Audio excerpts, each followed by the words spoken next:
Salam tradisi, narasi lintas generasi, berdiskusi tanpa caci maki. Setiap karya seni, entah itu berupa lagu, gending, atau apapun, itu selalu memiliki muatan. Sebuah karya seni seringkali lahir sebagai sebuah refleksi dan dijadikan sebagai alat untuk memperjuangkan nilai, memperjuangkan suatu sebagai respon atas realitas. Karena itu, setiap karya seni seringkali harus ditafsir apa makna di balik itu dan pesan apa yang ada dan pesan apa yang ingin disampaikan.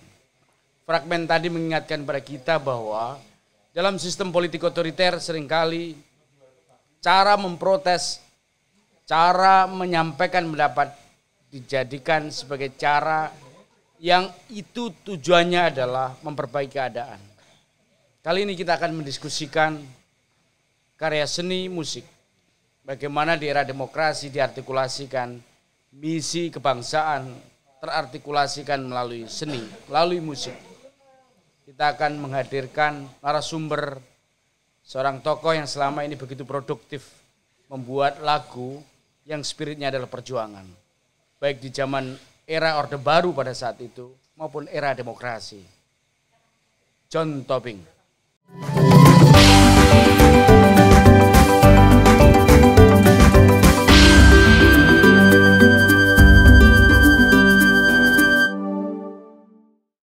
Ya, narasi lintas generasi, diskusi tanpa caci maki. Bersama saya Nisa Hertami dan tentu saja seperti biasa ada keynote speaker kita, ada Mas Haris Jito ya. Dan juga malam hari ini narasumber kita yang luar biasa, saya mau sapa dulu. Halo Mas John Tobing, apa kabar? Halo, baik. Baik ya, semangat ya Mas John? Semangat. Luar biasa. Cuman itu sekali yang kita punya sekarang. Oke, harus semangat ya setiap harinya ini Mas John ya. Oke, nah jadi Mas John ini kan terkenal sebagai seorang musisi gitu ya. Seorang musisi, seorang seniman yang berkarya melalui lagu-lagu yang liriknya bernafaskan tentang perjuangan, semangat itu tadi yang selalu digelorakan ya gitu. Nah ini saya juga jadi pengen tahu nih, ini sudah dari sejak tahun kapan sih Mas John sebetulnya mulai awal mencipta lagu-lagu seperti itu? Saya agak lupa ya, tetapi saya mencipta lagu pertama kali itu pada tahun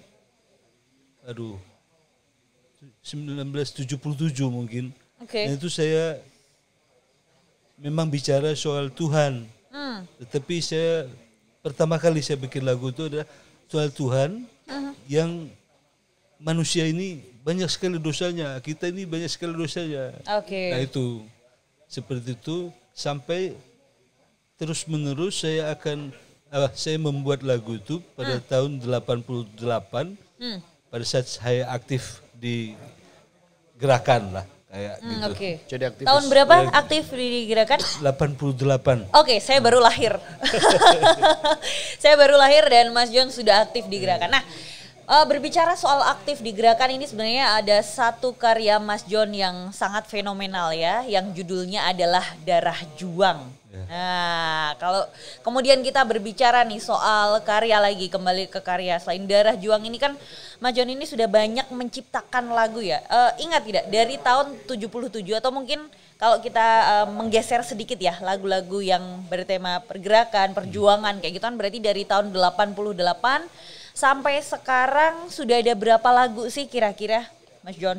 Aduh, saya gak ngitung ya. Ratusan? Tapi, di atas 700 mungkin lebih. Oke, di atas 700. Hampir sampai 1000 mungkin? Mungkin belum. Belum, sampai tapi 1000. mendekati ya? Mendekati 1000. Oke, luar biasa sekali, sangat produktif ya. Biasanya kan bikin lagu itu kan, apalagi sekarang ini kan ada yang baru sehingga yang lama tuh lupa. Itu banyak sekali lagu saya tercatat tapi tidak tahu lagi cara nyanyi saya bagaimana karena kaset yang saya rekam tuh biasanya saya rekam. Yeah. Nah, rekamannya itu hilang. Waduh. Oke. Aduh, nggak ada ini usaha untuk istilahnya kan sekarang banyak ya dari rekaman-rekaman kaset analog kemudian dipindah menjadi rekam jejak yang digital gitu. Ya, itu yang baru-baru ini saya pelajari. Oke. Lagu terakhir saya agak lengkap. Nah, sebegitu. Karena tapi lagu-lagu lama saya, saya berpindah-pindah kan. Saya dulu di Lampung. Pertama kali saya mencipta lagu itu saya di Lampung. Pindah ke Jogja, pindah ke Banjarmasin, balik lagi ke Jogja, pindah lagi ke Jakarta, pindah lagi ke Palembang, pindah lagi ke Medan, pindah lagi ke Pekanbaru, pindah lagi ke sini. Nah itu banyak pindah-pindah itu membuat banyak lagu saya akhirnya ya gak tercover gitu lah. Nah kalau kemudian ini nih Mas John ya, tadi kan kita ngomongin soal anak mudanya nih sekarang ya. Gimana sih kemudian kalau menurut Mas John itu apakah betul satu lagu gitu ya, satu musik itu masih memiliki pengaruh yang besar untuk menggerakkan anak muda sekarang nih, apalagi anak-anak milenial yang mungkin istilahnya gini, kita sekarang tergerak hatinya kalau denger lagu yang baper gitu. Nah kalau lagu-lagu yang kemudian memiliki spirit yang berbeda nih, spirit perjuangan, spirit kebangsaan kayak gini, apakah masih bisa nih menggerakkan anak-anak milenial sekarang nih Mas John? Ya saya pikir itu pasti bisa digerakkan. Cuman kita harus mendata atau melihat lagi apa yang di pikiran anak-anak muda sekarang. Nah itu dijadikan syair yang baik dengan nada-nada yang sesuai dengan anak muda sekarang. Katakanlah zaman milenial ini anak muda lebih senang dengan hentakan-hentakan, musik yang menghentak-hentakan. Nah, misalnya dengan mentak lalu masukkan syair-syair tertentu, saya yakin itu bisa menggerakkan. Sama seperti saya membuat lagu Darah Juang itu juga begitu. Lagu Darah Juang ini lahir di tahun berapa? Maaf? 91. 91, oke. Jadi saya berpikir bagaimana caranya membuat lagu yang bisa menjadi legenda. Itu yang saya pikir. Nah saya masuk pada saat itu ya pemikiran saya mahasiswa waktu itu kan, mahasiswa dan aktivis.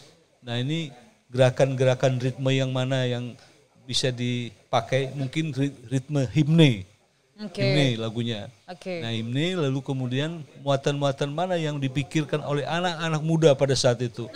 Darah Juang. Darah Juang itu lagunya itu berisi apa yang ada di Indonesia, yang dimiliki oleh Indonesia. Kaya raya dari tanahnya, dari samudranya, dari segala macam kaya, tetapi kita tidak punya. Ya, itu yang saya masukin ke dalam lagu itu. Nah sehingga ya saya nggak tahu juga sebetulnya, saya meraba-raba waktu itu ya. Meraba-raba sampai kemudian teman-teman akhirnya ya sampai sekarang ternyata saya nggak ngerti juga sekarang kok bisa itu digaungkan atau dipakai oleh gaungnya anak-anak panjang muda. Ya bahkan masih sampai sekarang ya, dari 91 sampai 2020 kan berarti ya 20 tahun lah ya, 19-20 tahun gitu dan gaungnya masih terasa sampai sekarang. Mas Ari gimana nih Mas Ari, kalau menurut Mas Ari melihat ini? Saya mengenal John itu zaman mahasiswa. Jadi di UGM karyanya yang tadi Nisa sebutkan legendaris memang iya. Pada sejumlah event terutama aktivitas politik seperti demonstrasi, diskusi dan seterusnya. Setiap lagu itu harapannya mengajak, menggugah semangat di zamannya. John mencipta lagu Darah Juang misalnya itu seperti yang sampaikan tadi, karena kondisi politik saat itu yang otoriter. Orang-orang butuh atau mahasiswa butuh ajakan-ajakan orang untuk berjuang.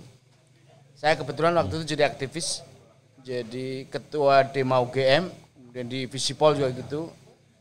Ya, John lebih senior dibandingkan saya. Tapi lagu itu selalu mengingatkan romantis sedikit ya soal revolusionernya spirit anak-anak muda. Dan memang di zaman sistem politik yang otoriter nggak mungkin kita konfrontasi terus. Lalu siasatnya lewat lagu, Saya ingat dulu juga ada Wiji Dukul, seorang buruh Solo yang dia juga aktivis. Dia selalu melakukan perlawanan pada Soeharto lewat puisi. Kalau saya dulu sering menulis di media, selain demonstrasi di zaman itu. Nah, kerja politik di era itu, maka seni menjadi alat untuk perjuangan. Nah, spirit itu yang saya kira, kalau kita lihat dalam skala makro, Anda kalau dengarkan lagu-lagunya Iwan Fals, mayoritas yang dulu diproduksi di zaman Orde Baru, gugatan-gugatan atas realitas ya, seperti Bento Bongkar, terus Surat untuk Wakil Rakyat dan seterusnya itu. Franky Sailatu almarhum juga orang yang musisi yang selalu menyuarakan ya tema-tema perjuangan. Nah, di luar itu banyak sekali juga karya-karya lagu. Nah, saya rasa kalau ini dikaitkan dengan dunia imajinasi anak-anak muda sekarang, anak sekarang begitu banyak kesempatan, alat tersedia gitu. Sekarang ini saya dulu belajar gitar, misalnya saya belajar gitar itu tidak zaman mahasiswa. Saya lihat YouTube, saya pelajari dan cepat dan bisa gitu. Apalagi anak-anak sekarang banyak teknologi. Nah, tetapi berimajinasi untuk membuat karya seni itu memang tidak mudah. Nah, seperti John tadi sampaikan, dia harus mampu menerjemahkan realitas pada saat itu.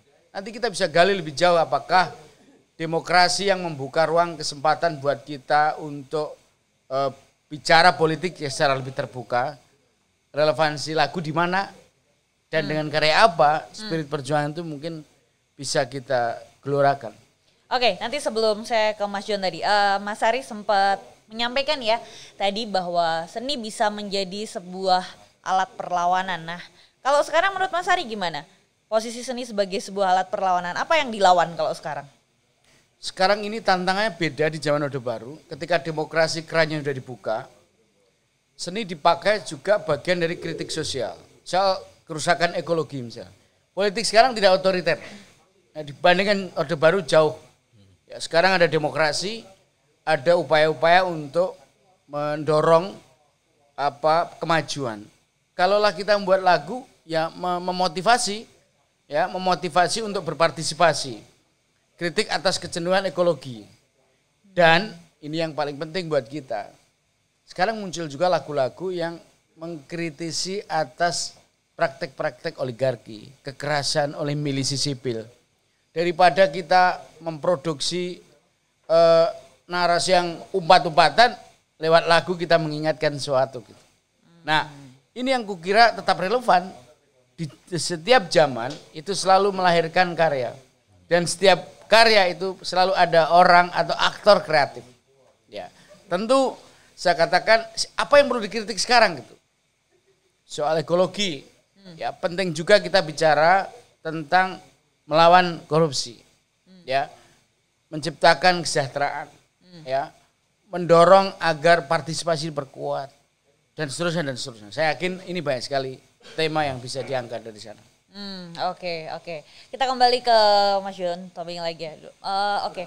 Mas John, dari ratusan tadi ya karya yang hampir menyentuh angka 1000 ya bahkan ya dari tahun itu. Nah, lirik-lirik ini sebetulnya didapatkan inspirasinya itu dari mana sih? Aku juga pengen ngerti nih, supaya di sini juga teman-teman yang muda tuh bisa tahu. Oh, kalau kemudian membuat sebuah karya kayak gitu ya, itu sumber inspirasinya dari mana? Apalagi yang menarik kan karya lagu Mas John ini kan memang bertemakan khusus ya, tema-tema kebangsaan, tema yang membawa spirit perjuangan, semangat itu tadi. Nah, ini inspirasinya memang dari mana? Apakah dari aktivitas yang sudah pernah dilakukan atau bisa datang dari mana aja, boleh diceritain? Kalau dari inspirasi saya, ya, tentu apa yang saya alami. Apa yang saya alami itu misalnya saya melihat sesuatu keadaan waktu itu pada saat Kedungombo tuh, saya melihat keadaan di Kedungombo ada anak kecil. Lalu kemudian itu imajinasi saya kemudian muncul akhir 80-an itu ya. Lupa awal saya. 90-an. 89 kalau nggak salah saya bikin 89 90. Nah, saya lihat itu anak kecil, saya saya tahu ibunya memang pergi ke transmigrasi. Saya bayangkan. Nah muncullah lagu itu. Anak kecil itu saya beri nama si Kutil. Si Kutil tak sekolah. Ibunya pergi transmigrasi, bapaknya dipaksa apa lupa saya. Nah, akhirnya si Kutil itu dirawat sama neneknya, dimandikan. Si Kutil tak sekolah. Itu saya dapatkan inspirasinya seperti itu. Dalam lagu saya memang banyak lagu-lagu yang lain, tetapi ada juga lagu yang biasanya muatannya puisi teman. Kadang-kadang saya bikin lagu, saya lihat puisinya bagus sekali puisi ini, nah saya jadikan lagu seperti itu. Oke, tapi puisinya sendiri itu yang dimaksud puisi bagus nih, menurut Mas John Tobing dia yang kayak gimana tuh yang kemudian Mas John Tobing akhirnya tertarik untuk oke, ini bagus nih, bisa nih jadi inspirasi aku jadi lagu gitu. Ada puisi teman saya, dia seorang seniman yang bagus sekali, namanya Yayan Sopian. Saya lihat puisinya bicara sesuatu dengan baik sekali. Aduh, saya lupa. Bicara soal apa? Sosial? Bicara politik? soal ya sosial. Oke. Dia bicara soal bangun tidur, mimpi lagi apa gimana? Susah sekali hidup ini di dalam alam sekarang kayak gitulah dia. Bisa dalam bait puisinya itu saya menemukan sesuatu inspirasi. Yeah. Ini bagus dijadikan lagu. Nah, saya jadikan lagu. Saya pernah membuat lagu bareng John. 2 lagu. Judulnya Anti Hoax. Ya, itu juga. Ya kira-kira tahun berapa itu, Mas? Baru ya. 2018 ya. Oke, 2 tahun lalu Terus ya. kemudian saya juga membuat lagu sama John judulnya Pilkada Otak Waras. Itu sebenarnya kritik realitas politik kita yang ditandai oleh dalam tanda kutip ketidakwarasan di dalam mengelola election. Dan waktu anti hoax itu sebetulnya juga tujuannya pertebaran informasi yang ada sekarang. Saya membuat liriknya, John yang mengubah lagu itu dan dimainkan teman-teman itu. Ya memang saya pengalaman juga sama Frankie waktu kampanye anti politisi busuk. Itu kalau Frankie itu membuat lirik yang sederhana gitu. Dan itu gampang supaya ditiru. Nah, John ini kalau berkarya emang sophisticated ya. Sekalipun itu lagu perjuangan gitu. Saya pernah punya 2 lagu yang saya buat sama John. Itu ada di albumnya Mas John Tobing juga. 2 lagu yang diproduksi tadi. Belum jadi album ya? Cuman kita untuk aja edukasi sosial aja. Oke. Nah, kembali lagi nih Mas soal kaitannya dengan lagu, dengan album kayak gitu ya. Kemudian itu kan Mas John Tobing ini produktif sekali ya tadi ya, karyanya sudah menyentuh banyak gitu. Nah, terakhir maksudnya apakah sampai sekarang nih di tahun 2020 ini juga masih terus memproduksi lagu gitu? Ya, saya berkarya. Saya membuat terakhir lagu tuh bulan 10 kemarin. Oke. Jadi saya buat lagu itu soal presiden. Oke. Presiden ini ya itu juga banyak sekali dikritik, banyak sekali diapain, dihina. Yeah. Tapi siapa sih presiden sesungguhnya bagi Indonesia? Oke. Nah itu saya bicara di situ. Jadi masih baru-baru ini ya, masih tetap saya berkarya terus sampai berkarya. sekarang. Oh luar biasa sekali lagu dia. Oke, nanti kita akan lanjut lagi ya obrolan serunya ya tentang karya dan lagu-lagunya Mas John Tobing. Tapi kita jeda untuk komersial yang berikut ini. Hari gini, pilih ketengan paling unlimited. Unlimited seenak jidat. Unlimited sampai gondrong. Unlimited sampai lumutan. Unlimited sampai jempol panas. Dengan kuota ketengan unlimited sekelas Telkomsel. Aktifkan di My Telkomsel. Hari gini, pilih ketengan paling unlimited. Unlimited seenak jidat.